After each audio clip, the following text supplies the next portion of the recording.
ഈ വർഷത്തെ ഇതുവരെയുള്ള കണക്കുകൾ പ്രകാരം ബഹ്റൈൻ അന്താരാഷ്ട്ര വിമാനത്താവളം ഉപയോഗിച്ച ആളുകളുടെ എണ്ണത്തിൽ വലിയ വർധനമാണ് ഉണ്ടായിട്ടുള്ളത്.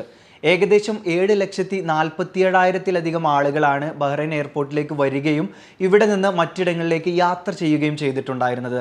ഇതിൽ അബുദാബി, ഷാർജ എന്നിവിടങ്ങളിലേക്കാണ് കൂടുതൽ ആളുകളും യാത്ര ചെയ്തിട്ടുള്ളത്. അനുമതിയില്ലാതെ മിഡിൽ ഈസ്റ്റ് രാജ്യങ്ങളിൽ നിന്ന് ഹജ്ജ് യാത്രാ സംഘടിപ്പിക്കുന്നത് വളരെയധികം കുറ്റകരമായിട്ടുള്ള കാര്യമാണ്. വലിയ പിഴ ലഭിക്കുകയും ചെയ്യുന്നതാണ്. ഇപ്പോഴിതാ ബഹ്റൈനിൽ നിന്ന് ഇത്തരത്തിൽ ഹജ്ജ് യാത്ര സംഘടിപ്പിച്ച ആൾക്ക് 10,000 ദിനാറാണ് പിഴ വിധിച്ചിരിക്കുന്നത്. ഇത്തരത്തിൽ അനുമതിയില്ലാതെ ഹജ്ജ് യാത്രാ സംഘാടനം നടത്തുകയും പരസ്യങ്ങൾ പ്രചരിപ്പിക്കുകയും ചെയ്യുന്ന ആളുകൾക്കെതിരെ നടപടിയുണ്ടാകും. മനാമയിലെ ഹിദ്ദിൽ 2 ഡ്രൈവർമാർ തമ്മിലുള്ള സംഘർഷത്തിൽ, വാഹനം ഇടിച്ചതിനെ തുടർന്നുള്ള സംഘർഷത്തിൽ പ്രതിയായിട്ടുള്ള ഒരാൾക്ക് 500 ദിനാറും 1 വർഷം തടവും ലഭിച്ചിരിക്കുകയാണ്.